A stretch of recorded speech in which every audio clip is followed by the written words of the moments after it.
Speaking of the best husband, I want to tell you a story. A really good one on this subject, making people conscious of Allah. You don't just invite people to have taqwa of Allah with your words. Your character says a lot. A friend of mine, he became a friend actually on a short trip, told me about how he was raised in a Muslim family. He's Guyanese origin, and in Guyana there's Muslims that are committed, and there's Muslims that have mixed their religion with Hinduism, and some Muslims that are just Muslim by name, and they've completely almost lost everything of the religion. They almost know nothing of the religion. And he was of the latter type. He almost knew nothing about the religion. So as he was growing up in New York, he almost completely just wasn't even practically Muslim. He used to, get into fights with his mother. He went to jail a couple of times. He was in gangs, all kinds of stuff. Later on in life, he decides he wants to, he's looking for God. And he knows at least by name he's Muslim. I think his name was Muhammad or something, right? By name he's Muslim, so he should look into what religion first? Islam. So he starts looking into Islam, starts going to the masjid, starts learning how to pray again, becomes more serious. At the time he was, he had married his girlfriend who was Christian or whatever. Right? He starts becoming more serious about the religion. And then his wife notices that he's praying. And the beer is gone from the fridge. And he's not going out with his drinking buddies. And he doesn't go to Atlantic City on the weekends. He's a different guy. Something's changed, And he doesn't say anything to her. Just on his own, he didn't yell at her, didn't tell her to, put a hijab on or whatever, lose all her friends. He didn't do any of that. He went to a scholar, and I make dua for the scholar that he went to. He didn't tell me his name, but he said, I went to my scholar, and I told him, look, I'm becoming more and more aware of Islam, but my wife, of course, is a Christian, and she's not even a practicing Christian. She's just kind of what I was before. She's exactly like I was before. How do I help her? He said, don't tell her a thing about Islam, just be the best husband you can be. And to do that, just study what kind of a husband the Prophet was. Just do that. Don't worry about what you need to tell her. Worry about being the best possible husband, and that is the sunnah of the Messenger. The Messenger would buy his wife gifts. The Messenger would joke with his wife. The Messenger would spend time with the mother of the believers.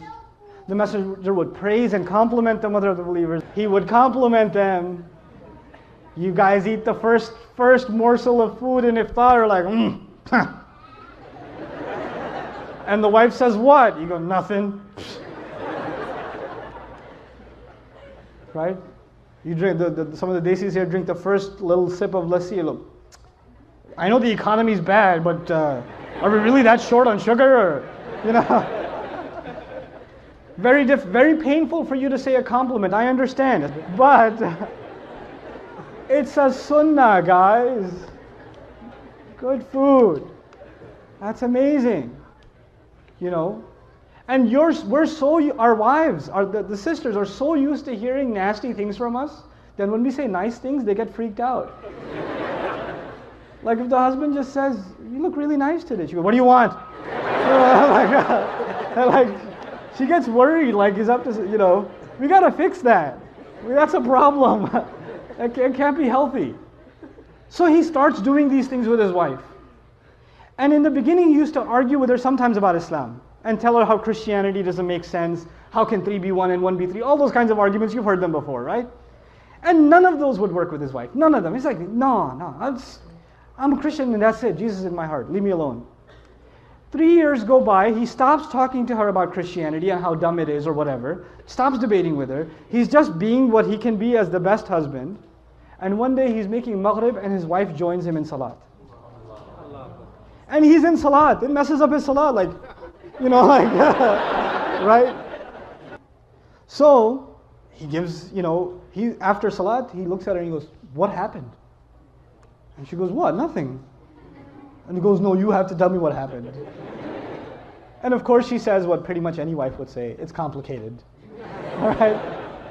But eventually she tells him, and she tells him, look, I've never seen a husband like you.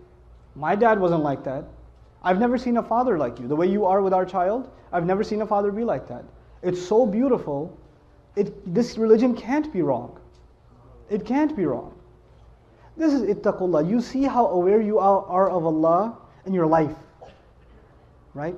It's not how many ayat you've memorized, how many ahadith you know, how much knowledge you can spit out at someone, how many quotes from scholars you can deliver. It's not about that. How are you living your life? People can see that. You're calling people to the taqwa of Allah. حَقَّ تُقَاتِهِ